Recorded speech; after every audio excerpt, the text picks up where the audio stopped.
Yo, what's going on, guys? It's Houston Sports Talk back into the video today. And the Arizona Cardinals have signed quarterback slash, I don't know what you want to call him, quarterback slash tight end or something, because it felt like, he was doing this, he was doing that while he was with us with the Texans.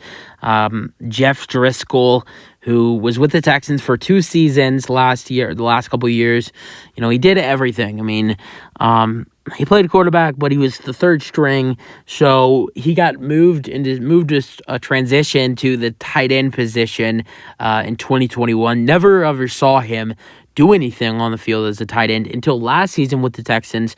We saw the Texans make this change in offense. It started with when we played the Cowboys on the road. The Texans started using Jeff Driskel. Well, they did it the first couple weeks. If it was ever a 3rd and short, 3rd and 2, 3rd and 1 in the first couple games of the seasons against the Broncos and the Colts, what we did was Jeff Driskel would come in on 3rd and short and run the ball and it would just completely throw off the defense and usually get the first down for the Texans. But then later in the season against the Cowboys, the Texans started doing this thing where Jeff Driskel would hand it off to the tight end, to the running backs, and not only that, but Jeff Driskel would also run it a lot. It produced a lot of offense for the Texans. The running backs did better when Jeff Driskel was handing the ball to them. Also, Jeff Driskel produced a lot of yards, even caught a ball or two, I think. As it was, I'm not gonna say because Taysom Hill is a freak athlete and he's an amazing. Taysom Hill does so much for that Saints team. I'm going to call him a star. But Jeff Driskel, that's the type of player he was.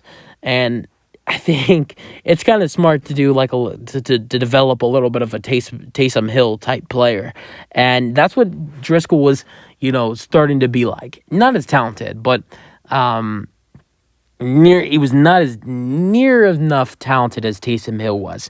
But he did things that Taysom Hill would be doing, like handing it off to the running back, coming in, random play, running the ball, even throwing the ball a little bit too, and Taysom Hill catches the ball a lot more than Jeff Driskel does, but that's something he was doing in Houston as well. I think he got way more targets than receptions, though. I think he was targeted at least 4 or 3 times and only caught like 1 or 2 of the targets he had.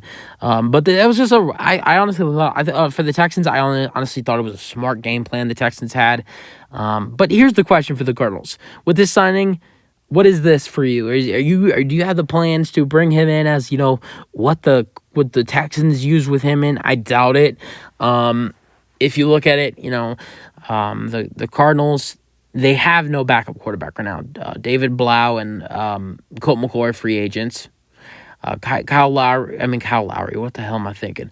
Kyler Murray he's going to miss almost the first 6 to 8 games of the season. So what is their plan at quarterback for the first 6 to 8 games?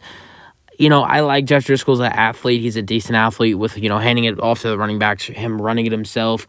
But he wasn't that good of a throwing quarterback with the Texans. He made a couple decent plays as a passer. Threw a couple touchdown passes, I think. One to Amari Rodgers, which is a nice play, but he just wasn't that good of a passer. So I think the Cardinals need to figure out what they're doing at, who's going to start off that season for them at quarterback until Kyler is healthy. But if they're going to use Jeff Driskel for the role he'd had with the Texans in that offense for that, the couple weeks where the Texans had a game plan of bringing in Jeff Driskel as a Taysom Hill type player, that's brilliant for the Cardinals. That's a great signing. But if he's just a normal quarterback, it's just the signing doesn't even matter. Only reason I'm talking about it is because he had a decent role with the Texans last season, and I think if he's going to have that same type of role with the Cardinals, I think he will do great things. But it just depends how the Cardinals use him. I think the Cardinals, going into signing him, they knew what he did with the Texans last season for those couple games, or was it 2 or 3 games, I think. So they had to know what he did, and I think it could be interesting. We'll see what happens, though. That's it for the video. Hope you guys enjoyed, and peace out.